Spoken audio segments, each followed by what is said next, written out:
बड़ी तवज्जो। जिसे मार्फत होती है वो मैंने कहा किसी मसलक का हो, जिसकी रगों में शराफत लहू बनकर दौड़ती है, उसका कोई भी मसलक हो वो अली के नाम को फख्र से लेता है। क्यों? क्योंकि बाप जो है, पैगंबर ने कहा है ना उम्मत के, कौन है जो अपने बाप के जिक्र से किनारा कशी अख्तियार करे। बड़ी तवज्जो दोस्तों। अब जरा गौर फरमाइए कि जिसकी मैंने कहा रगों में लहू नहीं शराफत दौड़ती है वो अली को पहचानता है। मुझे इस वक्त इमाम शाफई रहमतुल्लाह अलैह याद आ गए। देखिए मिर्जा शफीक के शेर नहीं है ये इमाम शाफई के अशार सुना रहा हूं, और आपकी समाअतों को पूरी तरह से बेदार देखने के बाद मेरा जी भी चाह रहा है कि मैं किसी बुखल से काम न लूं। तवज्जो है ना। अली वाले मेरे सामने बैठे हुए हैं और एक आशिक अली इमाम शाफई रहमतुल्लाह अलैह के अशार सुनिए। फरमाते हैं अलीउन हुब्बुहु जुन्ना कसीमुन नारे वल जन्ना वसीयो मुस्तफा हक्का इमामुल इंस वल जिन्ना। क्या फरमाया? अलीउन हुब्बुहु जुन्ना, अली की मोहब्बत जहन्नम की सिपर है। कौन कह रहा है? मिर्जा शफीक नहीं, इमाम शाफई कह रहे हैं कि अली की मोहब्बत जहन्नम की सिपर है। यानी जिसके दिल में अली की मोहब्बत है वो जहन्नम में नहीं जा सकता। मैंने कहा ना अली तो मसलकों की कैद से आजाद है। अली मसलकों की कैद से आजाद है।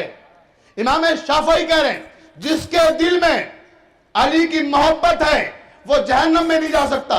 रीजन, सबब, वजह दूसरे मिसरे में बयान करते हैं। अलीउन हुब्बुहु जुन्ना कसीमुन नारे वल जन्ना। सुनो वजह क्या है, रीजन क्या है। फरमाते हैं इसलिए अली का चाहने वाला जहन्नम में नहीं जा सकता क्योंकि जन्नत और जहन्नम को तकसीम करने वाले अली ही तो है। तो कौन अपने चाहने वालों को जहन्नम में भेजेगा? सलावत पढ़ देना मोहम्मद वाले मोहम्मद पर।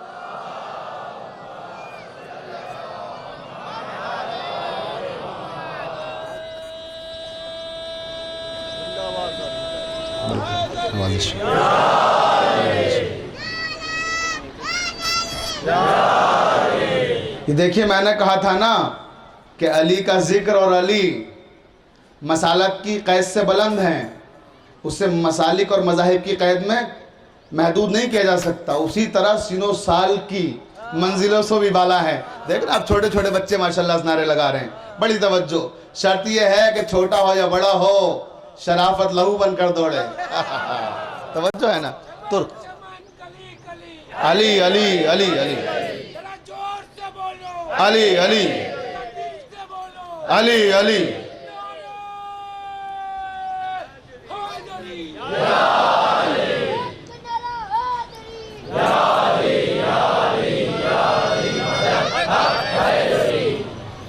अलीउन हुब्बुहु जुन्ना कसीमुन नारे वल जन्ना वसीयो मुस्तफा हक्का इमामुल इंस वल जिन्ना। बड़ी अजीब बात कही है। ये बात कहने का हक भी इमाम शाफई को पहुंचता है। शाफई जैसा इल्म तो हो किसी के पास, पहले शाफई जैसी मार्फत तो हो, शाफई जैसा इरफान तो हो, तब किसी को यह हक पहुंचता है कि ये बात कहे जो इमाम शाफई ने कही। वसीयो मुस्तफा हक्का, ये किबला मौजूद है यहां पर। हक्का अरबी ग्रामर में अहले इल्म है आप भी, कलमा कसमिया है। और कसम वहां खाई जाती है जब किसी बात में बहुत ज्यादा जोर पैदा करना होता है, ताकीद करना पैदा होती है। तो क्या कहा? वसीयो मुस्तफा हक्का। ऐ लोगो जान लो, इमाम शाफई कह रहे हैं कि अगर सही मानी में कोई जानशीन रसूल है, भाई मेरी बात तो पहुंच गई। इमाम शाफई कह रहे हैं, मिर्जा शफीक नहीं कह रहा है, वसीयो मुस्तफा हक्का कह रहे सही मानी में अगर कोई जानशीन रसूल है तो वो अली है। वसीयो मुस्तफा हक्का इमामुल इंसे वल जिन्ना। अब रीजन सबब अली क्यों है, बड़ी तवज्जो देखें। मैंने कहा ना इमाम शाफई की शायरी है, किसी मामूली इंसान की नहीं है। हर बात का रीजन बयान कर रहे हैं कि क्यों है अली वसी मुस्तफ़ा। इसलिए है, कहते हैं कि इमामुल इंसे वल जिन्ना, क्योंकि रसूल जो थे वो सिर्फ इंसानों के रसूल नहीं थे, वो जिन्नात के भी रसूल थे। तो इंसानों और जिन्नों के लिए रसूल बनकर आए थे। अब जानशीन भी जो होगा वो इंसानों के लिए भी होगा, जिन्नात के लिए भी होगा। तो अब अगर कोई ये कहता हुआ नजर आए कि ये मसला नहीं समझ में आया, वो मसला नहीं समझ में आया, तो मालूम हुआ कि वो तो इंसानों के मसाइल भी हल नहीं कर पा रहा है, तो जिन्नात के मसाइल कैसे हल करेगा। भाई इमाम शाफई कह रहे हैं कि वसी मुस्तफा होने के लिए ये शर्त है कि वो इंसानों की जबान भी समझता हो, जिन्नात की जबान भी समझता हो। तभी तो मेरे मौला मस्जिद कूफा में जब खुतबा देते हैं, एक अजदहा आता है और आने के बाद मौला के गोशे मुबारक के करीब अपने दहन को लाता है। आम इंसान होता, डर जाता, घबरा जाता। अजदहा आ गया, मेरे मौला ने उसकी बात को सुना, उसकी जबान में कुछ कहा, वो चला गया। लोगों ने पूछा, या अली ये क्या माजरा है? का ये कौम है जिनका सरदार था। ये है ना वसी मुस्तफा हक्का।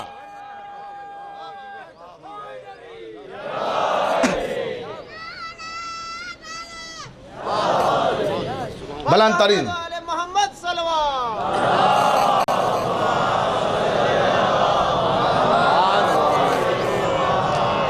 नारा हैदरी।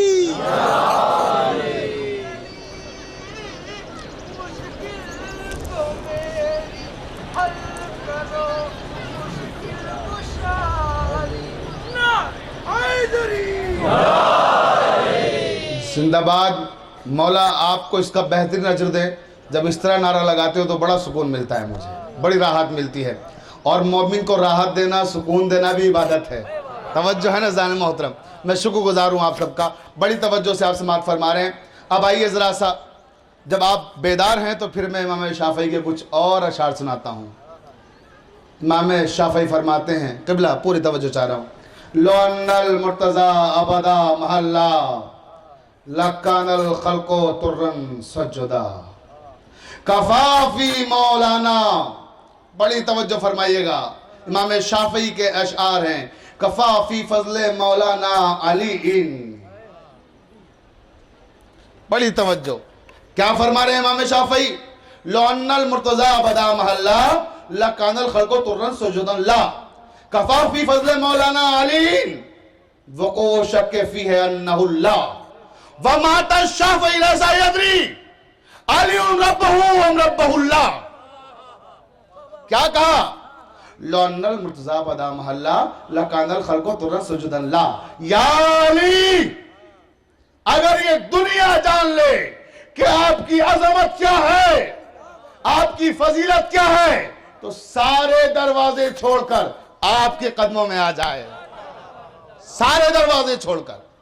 कफाफी फजले मौलाना अली वको शक्फी अन्नहुल्लाह। या अली, क्या आपकी फजीलत के लिए इतना ही काफी नहीं है कि लोग आपको खुदा समझते हैं? भाई फतवा लगाना हो कोई तो इमाम शाफई पे लगाइएगा, मुझ पर नहीं। मैं तो इमाम शाफई के अशार सुना रहा हूं आपको। बड़ी तवज्जो। कह रहे हैं, या अली, क्या आपकी फजीलत के लिए इतना ही काफ़ी नहीं है कि लोग आपको खुदा समझते हैं? यानी ये इंतहाए कमाल है कि कोई बंदे को खुदा समझने लगे। नुसैरियों की तरफ इशारा कर रहे हैं। उसके बाद फरमाते हैं, मक्ते में तो गज़ब की बात कही, वमा तशाफ़ई लैसा यदरी अलियुम रब्बहु अम रब्बहुल्लाह। उर्दू शायरी के हजारों अशआर इस अरबी के एक शेर पर कुर्बान कर दूं। फरमाया वमा तशाफ़ई लैसा यदरी अलियुम रब्बहु अम रब्बहुल्लाह। शाफ़ई मर गया और मरते दम तक ये नहीं पहचान सका कि उसका रब अल्लाह है या अली है। तो जब शाफ़ई नहीं पहचान सका तो आपकी हैसियत क्या है कि आप अली को पहचाने। सलवात पढ़ देना मोहम्मद वाले मोहम्मद पर।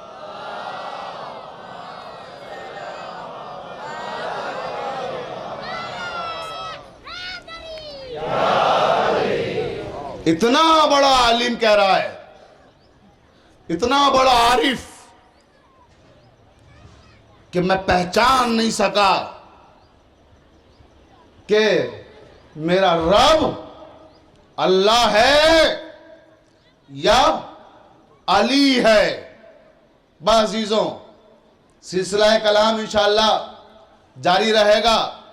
आज की हद तक गुफ्तगू को सिमट रहा हूं और आखिरी बात कि जब परवरदिगार ने इमाम बनाया इब्राहीम को तो क्या ख्वाहिश जाहिर की थी कि क़ाला व मिन ज़ुर्रियती, परवरदिगार इस मनसब को मेरी औलाद में भी जारी रखना। अब मैं तमाम मुसलमान भाइयों से अपने इंतहाई अदब के साथ एक सवाल करना चाहता हूं कि जिस ज़माने में इब्राहीम इमाम थे, क्योंकि कुरान ने कहा है ना कि इब्राहीम को हमने इमामत दी, इब्राहीम इमाम है। सिलसिलाए अंबिया में आप पूरी तारीख उठाकर देख लें, सिर्फ ये शरफ इब्राहीम को हासिल है कि जो नबी भी हैं इमाम भी हैं। किसी नबी को ये शरफ नहीं मिला कि उसे इमामत भी अता की गई हो। कुरान ने हमें अगर किसी नबी का नाम बताया है तो वो सिर्फ और सिर्फ इब्राहीम का नाम बताया। अब मैं इंतहाई अदब के साथ मिल्लत मुस्लिमा से एक सवाल करना चाहता हूं कि इब्राहीम के पास क्या है? जवाब मिलेगा इमामत। सामने कौन है? नमरूद। नमरूद के पास क्या है? लश्कर, इख्तदार, ताकत, ताज, फौजें, असलहे, सब कुछ किसके पास है? नमरूद के पास। मैं अपने तमाम मुसलमान भाइयों से पूछना चाहता हूं, क्या जब नमरूद के पास इख्तदार है, ताकत है, ताज है, लश्कर है, फौजें हैं, क्या इब्राहीम की इमामत पर कोई हर्फ आया? क्या इब्राहीम की अजमत में कोई कमी आई? जवाब मिलेगा कोई कमी नहीं आई। तो फिर याद रखिए, इमामत अली के पास है। अब इक़्तिदार किसी के पास हो, तख्त किसी के पास हो, ताज किसी के पास हो, सलवात पढ़ देना मोहम्मद वाले मोहम्मद पर।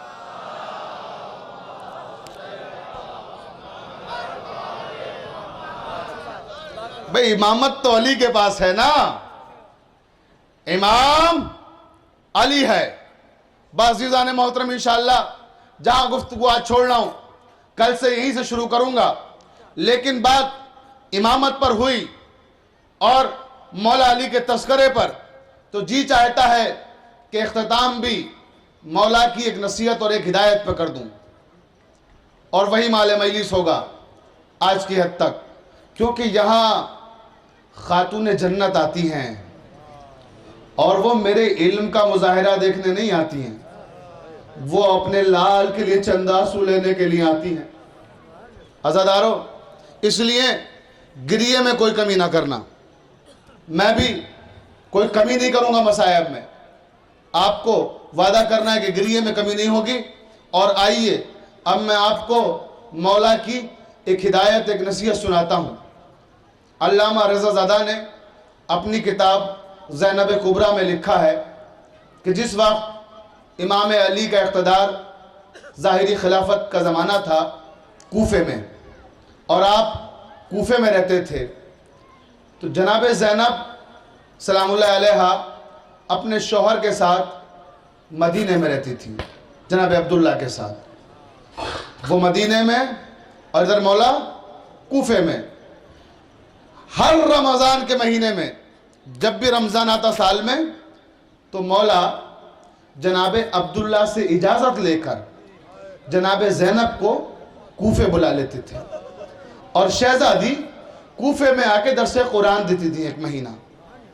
अज़ादारों सुनोगे, मौला के चाहने वालों सुनो, तुम्हारा ताल्लुक़ किसी भी मसलक से हो, अली या तो तुम्हारा पहला इमाम है या चौथा खलीफा है, तो सुनो अब मेरे मौला ने क्या फरमाया। मेरे मौला फरमाते हैं, हुसैन बुलाया, कहा बेटा ज़ैनब को लेने के लिए मदीने आप जाइएगा। अगर जुमला समझ गए तो फिर आंसू ना रोकिएगा, शायद मश्क करा रहे हैं बहन भाई को साथ में सफर करने की।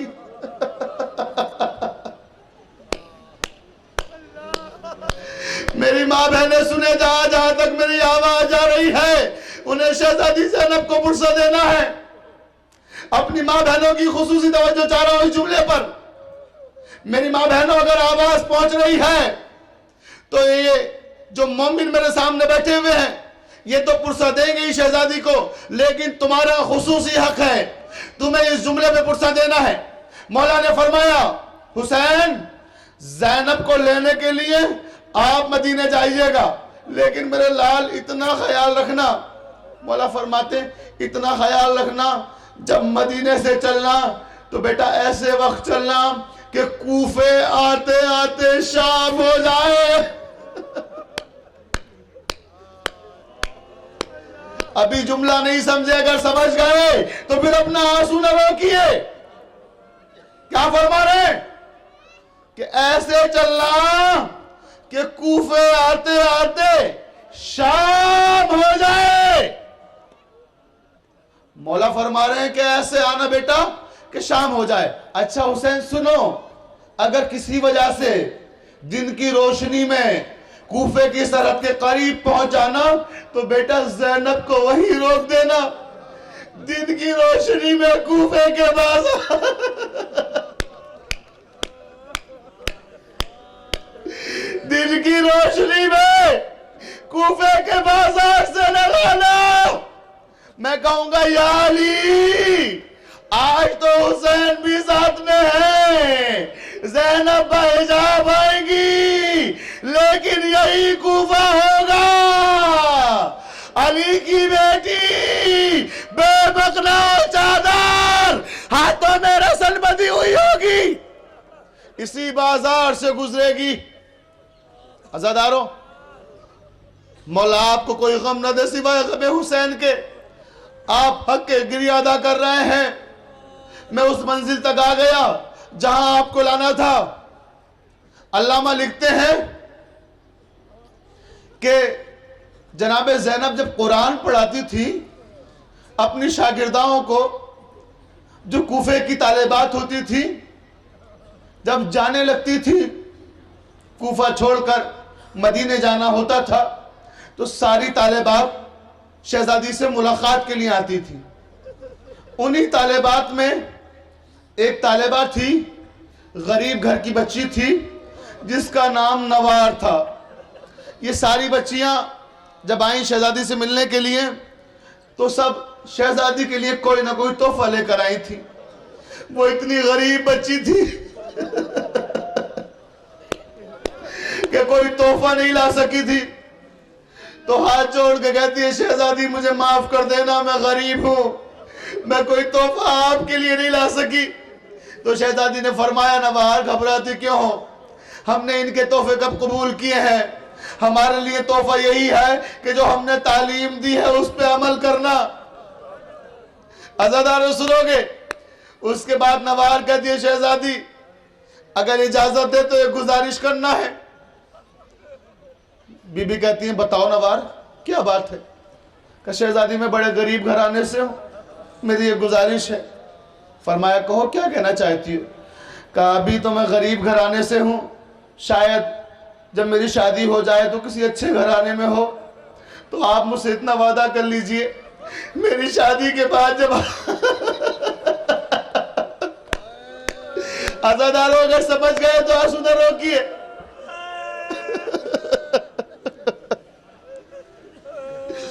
फरमाती है कि जब मेरी शादी के बाद आप कूफे आए तो आप मेरे घर जरूर आइएगा, मेरे घर जरूर आइएगा। आपने सुन लिया ये जुमला, कोई ज़ैनब के जिगर से पूछे। ज़ैनब ने नवार को गौर से देखा और खामोश हो गई। नवार कहती शहजादी मैंने आपसे दरख्वास्त की है कि आप मेरे घर जरूर आएंगी ना जब आप कूफे आएंगी। तो ज़ैनब खामोश है। नवार ने देखा शहजादी कुछ बोलती नहीं है, तो नवार कहती है शहजादी क्या मुझसे कोई गुस्ताखी हो गई है, क्या आप मुझसे नाराज हैं, क्या आप मुझसे खफा हैं। शहजादी कहती है नहीं नवार, ना हम नाराज हैं ना हम खफा हैं, ऐसी कोई बात नहीं है। नवार हम तुम्हारी शादी के बाद तुम्हारे शहर तो जरूर आएंगे मगर तुम्हारे घर नहीं आ सकते। हम तुम्हारे घर नहीं आ सकते। नवार ने कदमों पे गिरा दिया अपने आप को। शहजादी मुझसे क्या गलती हुई है, आप मेरे शहर में आएंगी मेरे घर नहीं आएंगी। आप जब तक वादा नहीं करेंगी कि आप घर आएंगी तब तक मैं आपके कदमों से नहीं उठूंगी। इमाम हसन ये मंजर देख रहे थे। इमाम हसन आगे बढ़े, नवार उठो, नवार उठो। नवार उठी। आका बस मुझे इतना बता दे शहजादी कि मुझसे गुस्ताखी क्या हुई है। आपने सुना आका, शहजादी कह रही है कि मैं तेरे शहर से गुजर जाऊंगी, तेरे घर नहीं आऊंगी। इमाम हसन कहते नवार, नवार मेरी बहन को मजबूर ना कर।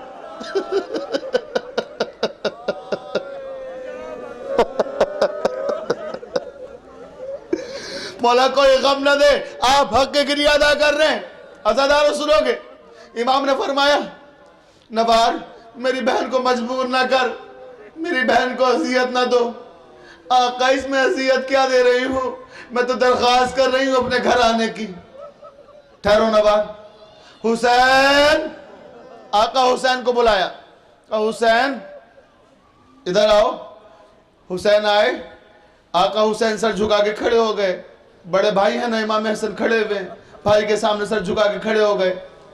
कहते हैं हुसैन देखो ये नवार ज़ैनब की शागिर्दा है, शहजादी ने इसको कुरान की तालीम दी है। हुसैन देखो मेरी बहन मजबूर होगी। मेरी बहन इसके घर नहीं आ सकती। हुसैन आप घर चले जाना। अज़ादारों अगर समझ गए तो आंसू ना रोकिएगा। कहा हुसैन आप इसके घर चले जाना। हुसैन आप वादा करो मेरी मौजूदगी में कि आप नवार के घर जाओगे। आका हुसैन ने कहा नवार मेरी बहन को छोड़ दो, कदमों से उठ जाओ, हम वादा करते हैं कि हम तुम्हारे घर आएंगे, जरूर आएंगे। नवार कहती आका कब आएंगे। नवार हमने वादा किया है तुम जरूर आएंगे। अच्छा चलो तुम्हें तारीख भी बता देते हैं। फरमाते देखो हम 11वीं मुहर्रम की रात में आएंगे।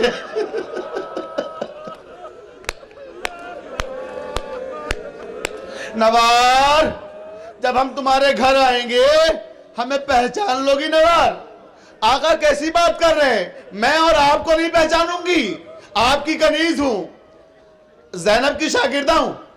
हाँ नवार पहचान लेना। आका ये ना कहिए, शर्मिंदा ना कीजिए। ठीक है नवार हम आएंगे। अजीजों जिन लोगों ने मस्जिद कूफा की ज़ियारत की है, जो कूफे गए हैं, उन्हीं ने मस्जिद हन्नाना को देखा होगा।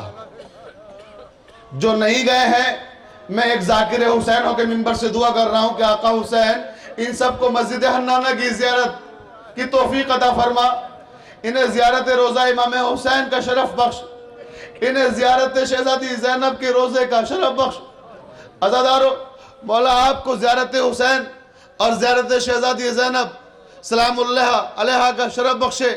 और आप खुद इन मुबारक शख्सियतों के रोज़ों पर जाएं और कूफे में मस्जिद हन्नाना को देखें।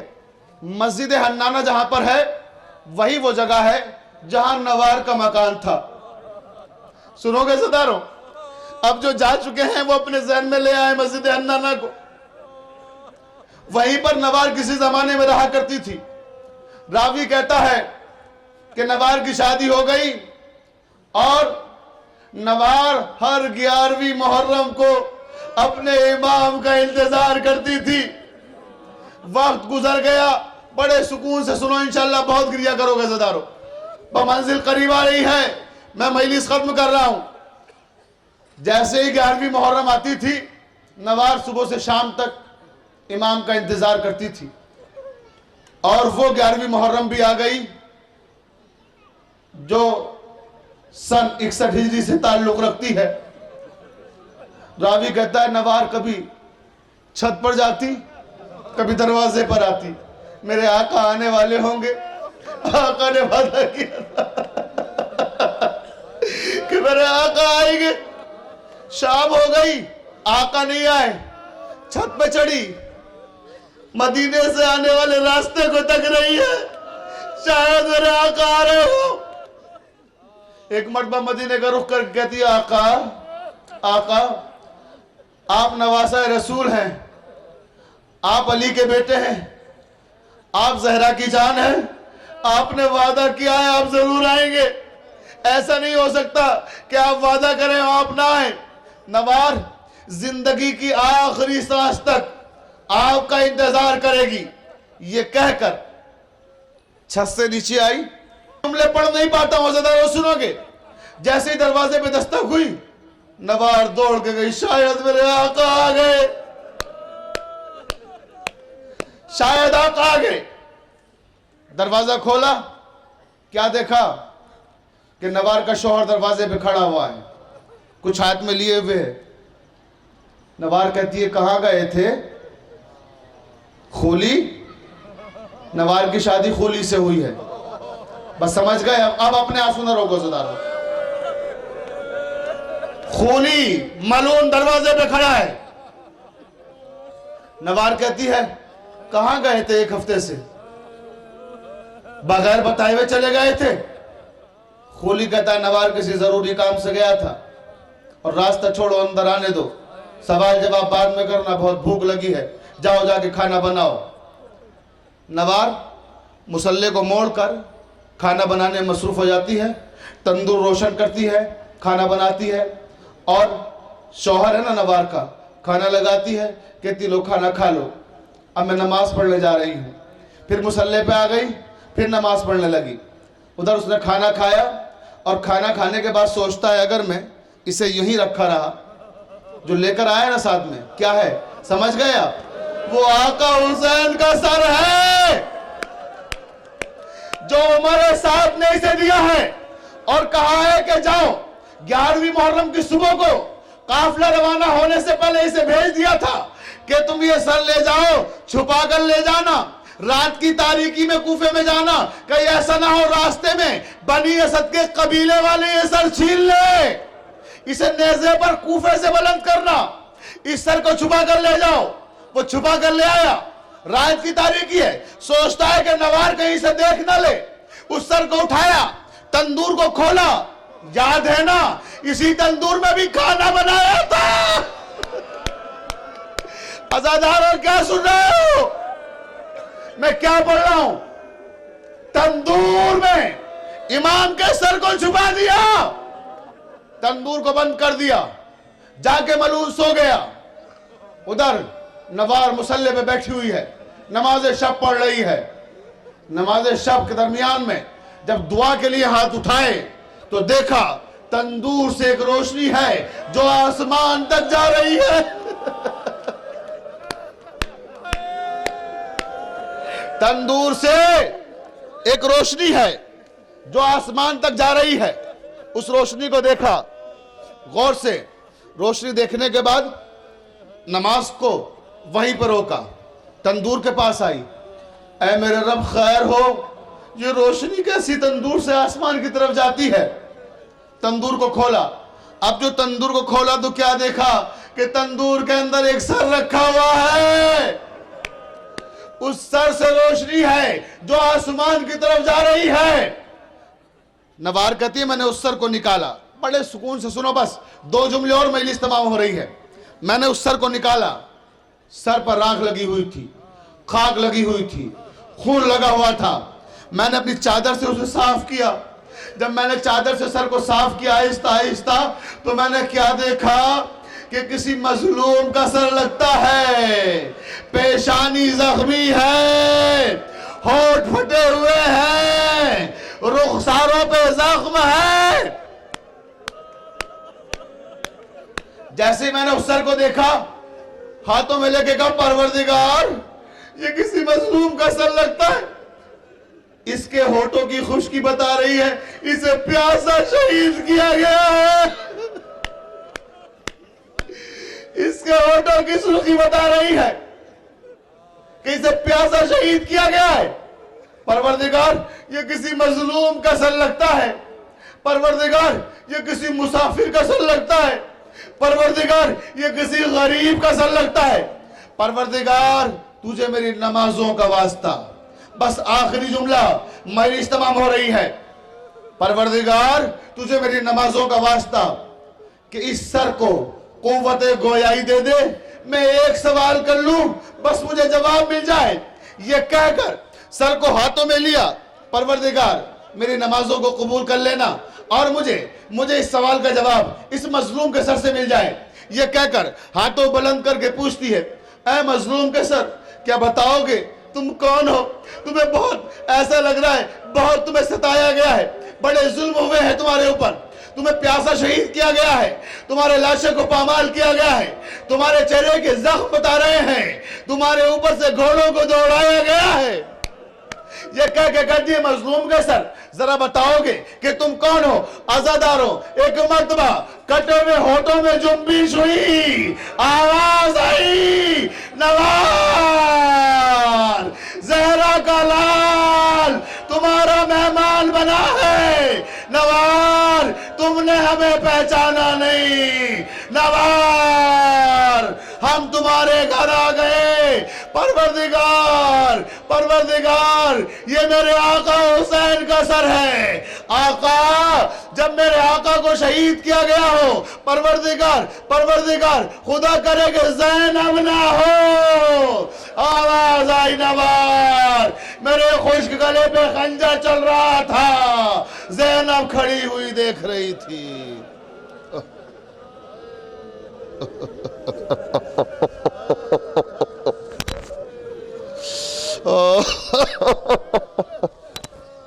अग़फ़िरिल मोमिनीना वल मोमिनात वल मुस्लिमीना वल मुस्लिमात अल-अहयाइ मिनहुम वल अमवात ताअब बैनना बैनहुम बिल खैरात इन्नका मुजीबुद दावात इन्नका अला कुल्लि शैइन क़दीर।